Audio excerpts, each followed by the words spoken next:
everyone, I'm Quincoces, and today I'm going to teach you how to make chili. I love chili. This is my personal twist on chili. It's got beef and sausage. Feel free to add your favorite ingredients to this dish. It's a one-pot wonder, great to feed a crowd, wonderful for game day. I think you're gonna love this recipe, so let's gather our ingredients and let's get started. Very, very simple recipe. All my recipes are simple. This one is everything in one dish at the same time. We're gonna start with a little bit of olive oil, about a quarter cup in this beautiful IMUSA enamel pot that looks so authentic. I love it to make chili. We're going to brown a pound of ground beef, and we're gonna get that cooking while we work on our sausage. I know what you're thinking, chili doesn't take sausage. My chili takes sausage. It's got a little bit of a twist, and I'm gonna teach you something about sausage. This is a sausage link that you get at any grocery. They have mild or sweet Italian sausage, or they have the hot one too. I usually use the mild one. You gotta remove it from the casing before cooking it, and it's very, very simple. You're gonna squeeze to get all the sausage out, see? Right into the pot. So we're gonna use about 8 ounces, which is about 3 links. We're gonna put that in there, and we're gonna cook it down until it's no longer pink. It doesn't have to be totally cooked through, but we're gonna do it till it's no longer pink. And I love using this particular spatula that IMUSA has, this wooden one, because it helps break up the meat very well as you're cooking it. Well, now that we've got our ground beef and our sausage already browned, I'm going to start by adding our vegetables. We're gonna do onion, bell pepper, any kind of bell pepper you want. Use red, green, combination, or garlic. You can't forget garlic.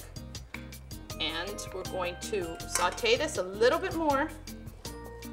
And to that, we are going to add a can of tomato paste.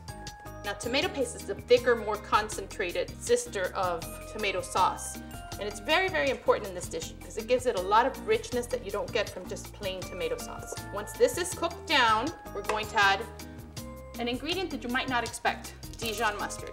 Dijon mustard adds another layer of flavor that's very, very important in this dish. You do about a tablespoon of Dijon mustard. We're going to add everything else at the same time. We've got 1 can of tomato sauce. Our next step is going to be adding the fire roasted tomatoes. We have 2 cans of fire roasted tomatoes. Now these you'll find at the grocery store, and they've added like an extra smoky flavor to this dish that's really, really important. Then we're going to add the spices. Spices are very, very important. Chili powder, main ingredient in chili. Now you may think this is a lot, but it takes at least 2 tablespoons of chili powder. Chili powder doesn't have salt. It's just a combination of different types of chilies, ancho, chipotle, things like that have been dried up, and they add an extra layer of flavor to this dish. Now, I like to add heat to my chili. I like everything spicy. Some people don't like it, so I add like half a can of the green chilies with the liquid that they come in. And some people don't like this, but I'm gonna add it to this one because this one's for me. A little bit of jalapeno. The jalapenos chopped that come in the jar. Again, layers and layers of flavor. That's what we're really doing here. We're gonna add also cumin. Cumin is a very smoky spice, very important in a chili dish. So we're gonna add about half a teaspoon of cumin, salt and pepper, and some Worcestershire sauce. And finally, your kidney beans. Again, I'm using kidney beans. You can use black beans if you want to make it a little bit more with that more Latin flavor. Cannellini beans, anything you add is great. Then you're gonna cover this and cook it low and slow, really minimum 45 minutes, but you can leave it on the stove really, really low for as long as 2 hours. And look how delicious the finished product is. I've added just some sour cream and shredded cheddar cheese here. You can add whatever you want. Make it your own. Add some scallions, add some tortilla chips. I hope you guys will make it. I've had a great time making it with you. I'm Quincoces with IMUSA.